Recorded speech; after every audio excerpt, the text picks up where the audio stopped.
नमस्कार, गुलिस्तान न्यूज में आपका स्वागत है और उत्तराखंड के इस खास बुलेटिन के साथ मैं शीतल शर्मा बुलेटिन की शुरुआत करेंगे। लोकसभा निर्वाचन 2024 के दौरान उत्तराखंड के सभी जनपदों में निर्वाचन आयोग ने मॉडल बूथ बनाने के निर्देश दिए थे, जिसके तहत प्रदेश में 3 तरह के मॉडल बूथ तैयार किया जा रहा है। निर्वाचन आयोग ने पूरे प्रदेश में 85 महिला कार्मिकों द्वारा संचालित बूथ, 44 युवाओं द्वारा संचालित बूथ और 70 दिव्यांग कर्मियों द्वारा संचालित बूथ बनाने के निर्देश दिए हैं।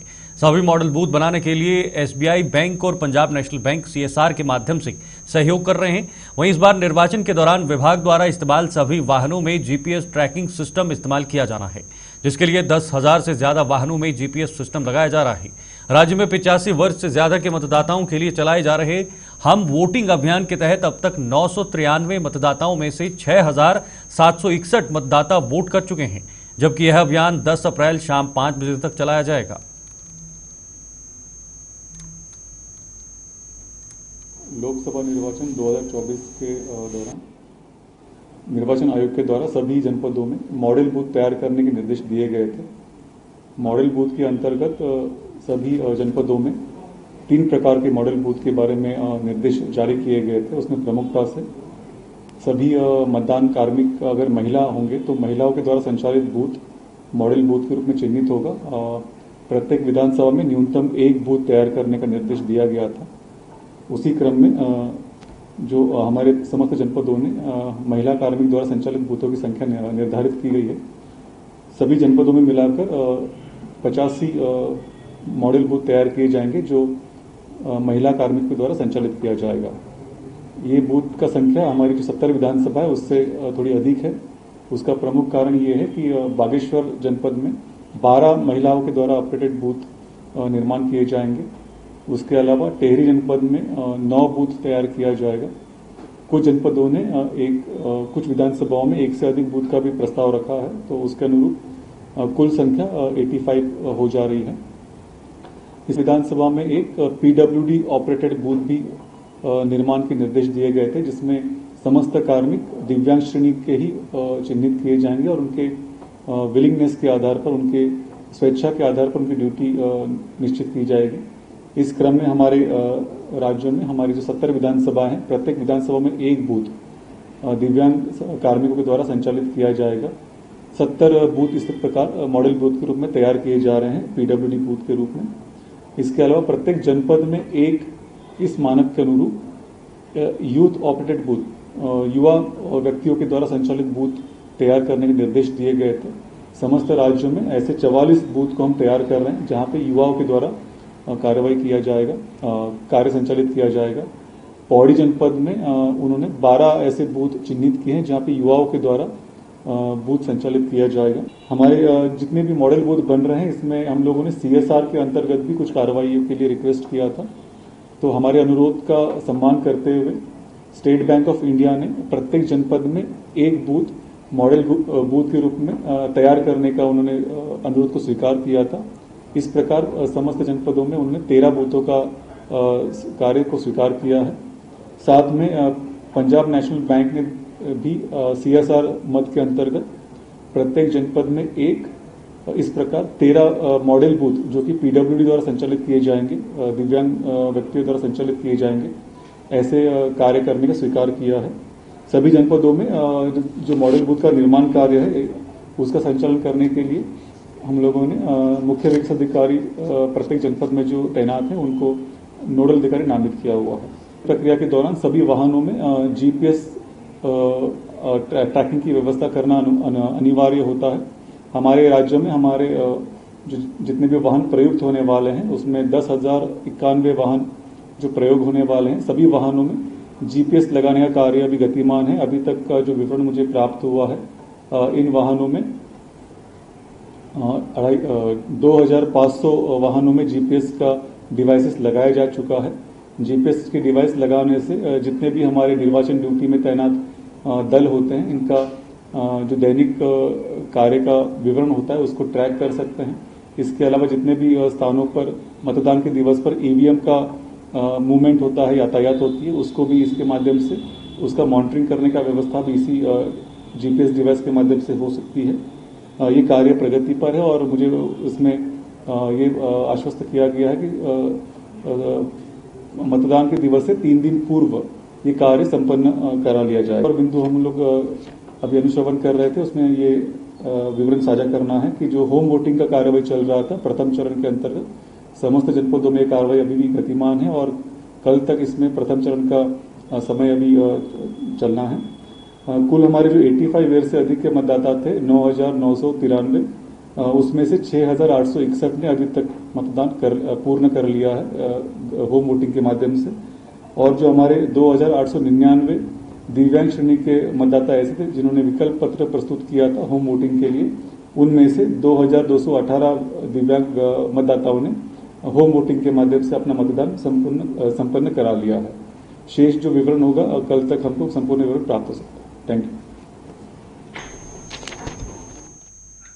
आगे बढ़ते हैं। नानकमता गुरुद्वारे में बाबा तरसेम सिंह की हत्या के आरोपी की मुठभेड़ में हुई मौत के बाद उत्तराखंड के DGP Abhinav Kumar press conference की और मीडिया को मुठभेड़ के बारे में विस्तार से जानकारी दी और इस हत्याकांड में कई खुलासे भी किए हैं। उन्होंने कहा कि यह हत्या सोची समझी साजिश के तहत की गई थी। उन्होंने इस हत्याकांड में पंजाब की कुख्यात गोल्डी बरार और लॉरेंस बिश्नोई गैंग के शामिल होने की संभावना भी जताई है।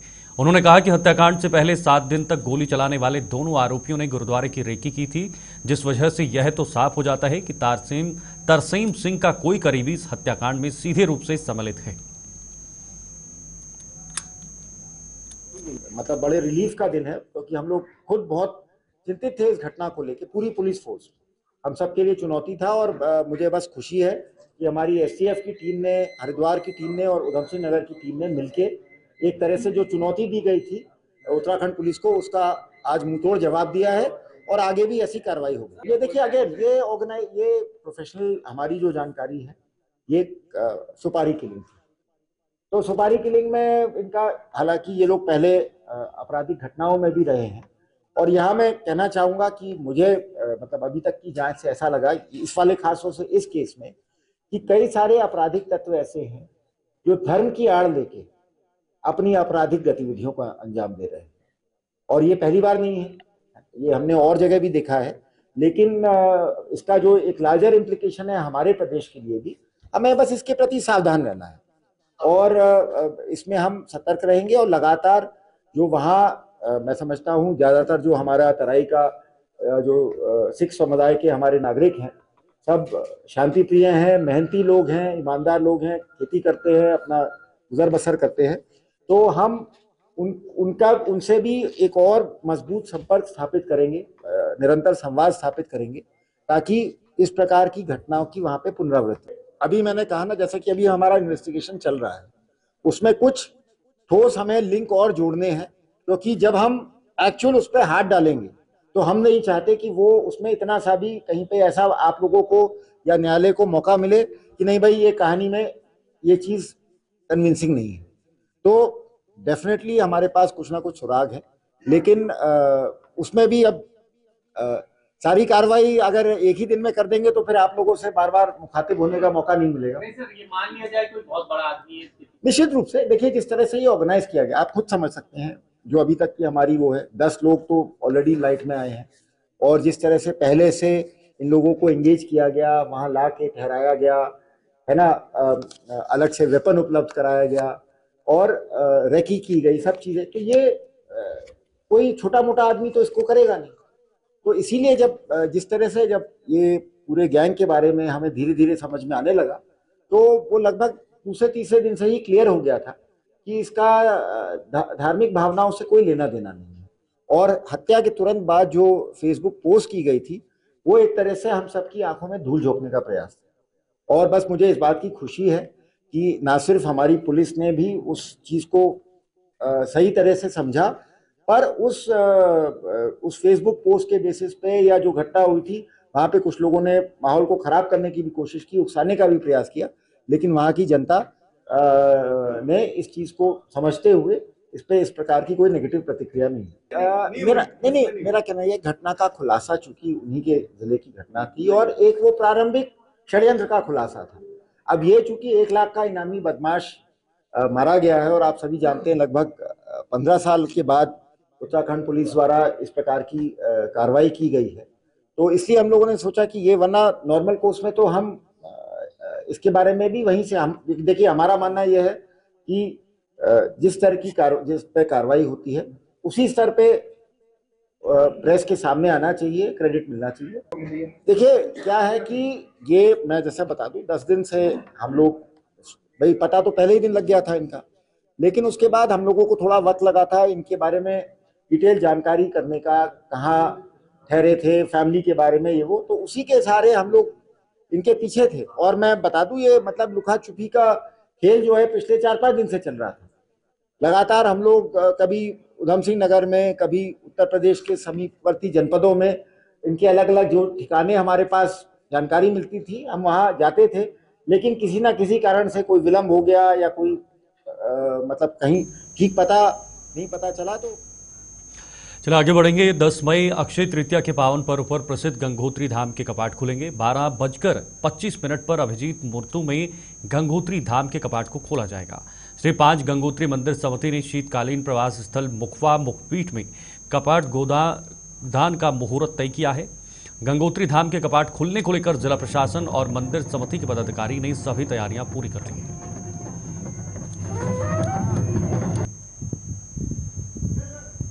गंग मिलन को जाइए तज माया अभिमान, ज्यों ज्यों पग आगे बढ़े कोटिक यज्ञ समान।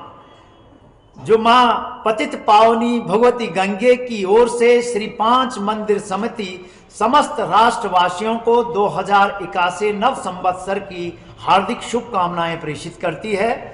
इस वर्ष के पंचांगानुसार मां भगवती गंगे के कपाट दिनांक 10 मई 2024 को 28 प्रविष्टा वैशाख बार शुक्रवार को अभिजीत मुहूर्त में 12:25 पर भगवती गंगे के कपाट का जो समय रहेगा और समस्त राष्ट्रवासियों के लिए, विभिन्न देशवासियों के लिए भगवती गंगे के कपाट दर्शनार्थ खोल दिए जाएंगे।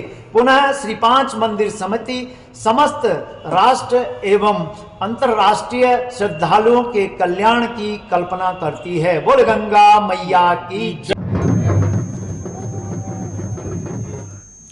उत्तराखंड बीजेपी ने प्रधानमंत्री मोदी की ऋषिकेश में आयोजित होने वाली चुनावी रैली को ऐतिहासिक बनाने की तैयारी तेज कर दी है। पार्टी ने रैली में 1.5 लाख कार्यकर्ताओं को जोड़ने का लक्ष्य रखा है।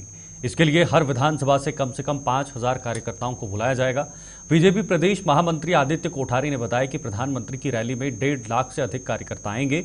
उन्होंने कहा कि 23 विधानसभा क्षेत्रों से 5-5 हजार कार्यकर्ताएं बुलाए गए हैं, जबकि शेष कार्यकर्ता ऋषिकेश और आसपास के क्षेत्रों से आएंगे। प्रधानमंत्री की रैली की तैयारियां शुरू कर दी गई हैं और 11 अप्रैल को ऋषिकेश में ऐतिहासिक रैली आयोजित कराने का निर्णय लिया गया है।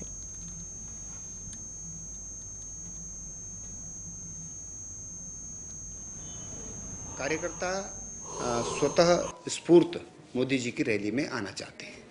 कार्यकर्ताओं के साथ साथ में जनता भी जो है बड़ी मात्रा में जो हमको अभी तक संदेश मिल रहे हैं वो अधिक से अधिक संख्या में मोदी जी की जनसभा में आना चाहते हैं। तो हम लोग केवल लोगों तक सूचना पहुंचा रहे हैं, संदेश पहुंचा रहे हैं कि मोदी जी आ रहे हैं, आप आइए। तो अभी तक हमको समाचार ये मिल रहा है कि लगभग 1 लाख से अधिक लोग उस सभा में जुटेंगे और 23 विधानसभाएं हमारी ऋषिकेश के सराउंडिंग एरिया की जो विधानसभाएं हैं, इससे ही हमने लोगों को आने की राय दी है। जो ज़्यादा दूरस्थ क्षेत्र के लोग हैं, हमने उनको कहा है कि इतनी दूर आप ना आए तो ठीक है, लेकिन निकटवर्ती क्षेत्र जैसे हरिद्वार की 14 विधानसभाओं से लोग आ रहे हैं, टिहरी लोकसभा की 6 विधानसभाओं से लोग आ रहे हैं, गढ़वाल लोकसभा से 3 विधानसभाओं से लोग आ रहे हैं, जो नज़दीक पड़ते हैं। तो यही संख्या इतनी ज़्यादा हो जाएगी कि मुझे लगता है कि मैदान पूरा खचाखच भरेगा। पूर्व केंद्रीय मंत्री जनरल वीके सिंह के आज रुड़की पहुंचने पर जोरदार स्वागत किया गया। इस मौके पर कैबिनेट मंत्री गणेश जोशी व नगर विधायक प्रदीप बत्रा सहित भारी संख्या में बीजेपी कार्यकर्ता मौजूद रहे। जनरल वीके सिंह ने कहा कि इस बार भी अगर केंद्र में तीसरी बार नरेंद्र मोदी की सरकार लानी है तो हरिद्वार लोकसभा सीट से बीजेपी के प्रत्याशी त्रिवेंद्र सिंह रावत को हर हाल में जिताना होगा। उन्होंने यह भी कहा कि भारतीय जनता पार्टी के पिछले 10 सालों में देश के लिए जितने कार्य किए हैं वह पिछले 70 सालों में कोई भी सरकार नहीं कर पाई थी। पूर्व सैनिकों का भी प्रोग्राम है, प्रबुद्ध जनों का भी प्रोग्राम है और यहाँ पर काफ़ी संख्या के अंदर हमारा युवा वर्ग भी आया हुआ है और ये एक जागृति करने के लिए है, ये इनको बताने के लिए है कि कैसे हमने अगर देश को आगे लेकर जाना है तो हमने उस पार्टी को और उस नेता को जिताना है जो देश को दिशा और दशा दे।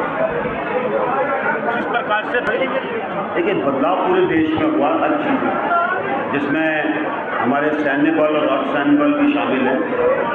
जितना काम इनको और सक्षम बनाने में, इनके देखभाल करने के लिए किया जा रहा है, बहुत उसमें तब्दीली आई और मैं कहना चाहूँगा कि आगे आने वाले दिनों में और बहुत कुछ होने वाला है जिससे हमारे सैनिकों को, हमारे अर्धसैनिक बलों के वर्दीधारियों को अपने देश को बदलाव है। अब एक अग्निवीर योजना भी शुरू हुई है, एक बार जरा उसको परिपक्व हो जाने। कांग्रेस हाईकमान ने उत्तराखंड चुनाव कैंपेन कमेटी का गठन कर दिया है। ऑल इंडिया कांग्रेस कमेटी ने 100 नेताओं को कैंपेन कमेटी की जिम्मेदारी दी है। पूर्व कांग्रेस प्रदेश अध्यक्ष और विधायक प्रीतम सिंह को उत्तराखंड चुनाव कैंपेन कमेटी का अध्यक्ष बनाया गया है। हाईकमान ने चुनाव प्रचार समाप्त होने से 9 दिन पहले आखिरकार कांग्रेस चुनाव अभियान समिति का गठन कर ही दिया। कांग्रेस राष्ट्रीय महासचिव केसी वेणुगोपाल की ओर से जारी सूची से इस कमेटी का यह संयोजक पूर्व विधायक हीरा सिंह बिष्ट को बनाया गया है। कमेटी में प्रदेश अध्यक्ष करण माहरा, नेता प्रतिपक्ष यशपाल आर्य, पूर्व मुख्यमंत्री हरीश रावत के साथ ही सभी लोकसभा प्रत्याशियों, सभी विधायकों, पूर्व विधायकों, 2022 के विधानसभा विधायक प्रत्याशियों और अनुसांगिक संगठनों के अध्यक्षों को भी जगह दी गई है। कैंपेन कमेटी की सूची देखिए, बहुत अच्छा निर्णय है। प्रीतम सिंह जी को कैंपेन कमेटी का चेयरमैन बनाया गया है। योग्य नेता है, बहुत तजुर्बेकार नेता है। लगातार उत्तराखंड की हर असेंबली में वो मेंबर रहे, राज्य के मंत्री रहे, उत्तर प्रदेश की असेंबली में मेंबर रहे, उत्तराखंड में पार्टी के प्रदेश अध्यक्ष रहे, नेता प्रतिपक्ष रहे। उनसे ज्यादा तजुर्बा किसी को है नहीं। मैं समझता हूँ पार्टी ने बहुत समझदारी का काम किया है। श्री प्रीतम सिंह जी के नेतृत्व में हम सब लोग।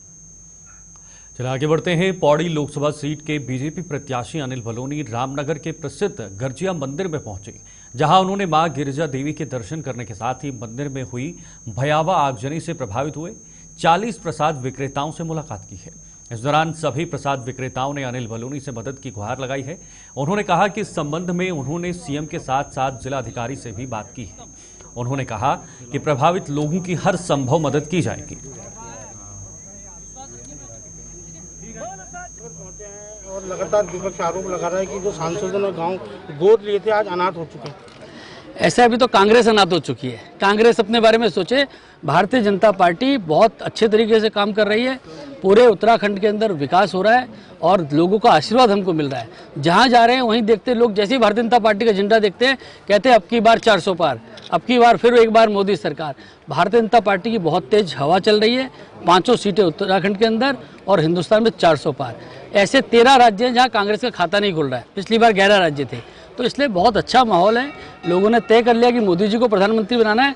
लोगों ने ये भी तय कर लिया है कि कांग्रेस को वोट देकर अपना वोट खराब नहीं करना है। तो बहुत अच्छा माहौल है, चिंता मत कीजिए। कल सीएम आ रहे हैं सर, किस तरीके से? कल मुख्यमंत्री जी आ रहे हैं। यहाँ एक बड़ी जनसभा भी होगी और मुख्यमंत्री जी के विचारों को भी सुना जाएगा। और बहुत ही रामनगर में भारतीय जनता पार्टी को पूरी अपेक्षा है कि यहाँ बड़े मतलब लगभग 80% से ज़्यादा भारतीय जनता पार्टी को वोट मिलेगा। चलिए फिलहाल एक छोटा सा ब्रेक के बाद जल्द लौटेंगे।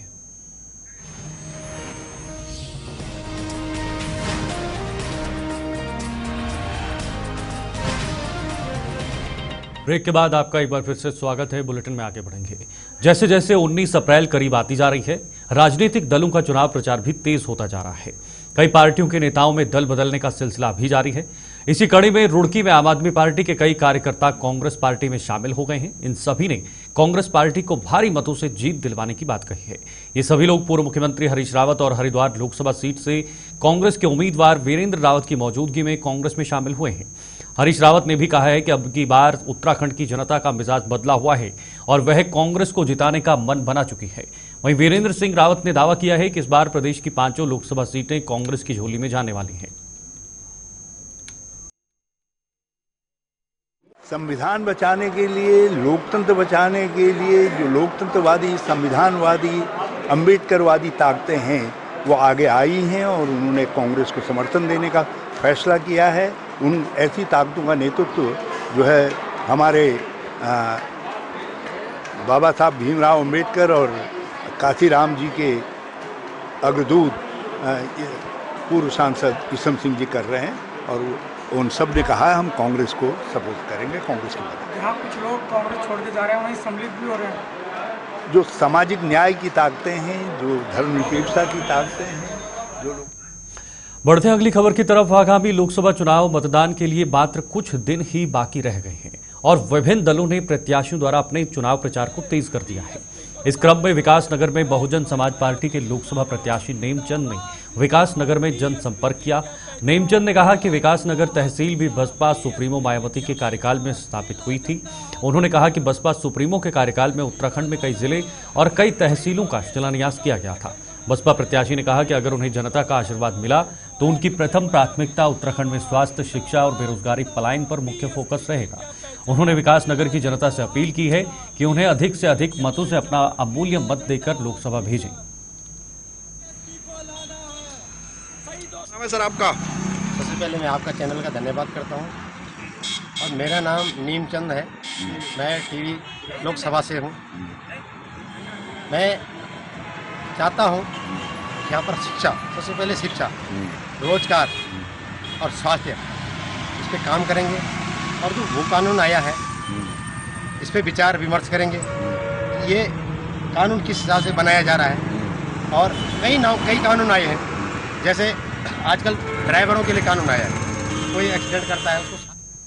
इधर रामनगर में स्थित नए बाईपास पुल से नदी में कूदने का प्रयास कर रही एक महिला को मौके से गुजर रही एक महिला ने दबोच कर एक बड़ी अनहोनी की घटना को टाल दिया है।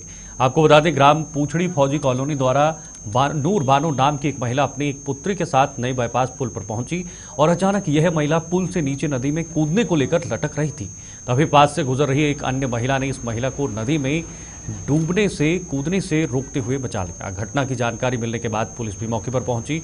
महिला ने बताया कि उसका पति आए दिन उसे परेशान करने के साथ ही उसके साथ मारपीट करता है तथा खर्चे के लिए पैसे भी नहीं देता है। महिला का यह भी आरोप था कि उसका पति पहले से ही शादीशुदा है तथा जब उसने उसके साथ शादी की थी तो उसने इस बात को छुपाया था। महिला ने अपने पति पर और भी गंभीर आरोप लगाते हुए पुलिस से न्याय व सुरक्षा की गुहार लगाई है। कोतवाल अरुण कुमार सैनी ने बताया कि इस महिला का पारिवारिक विवाद तथा उसके पति को बुलाकर मामले की जांच की जा रही है। साथ ही उन्होंने कहा कि यदि महिला के आरोप सही पाए गए तो वैधानिक कार्रवाई की जाएगी।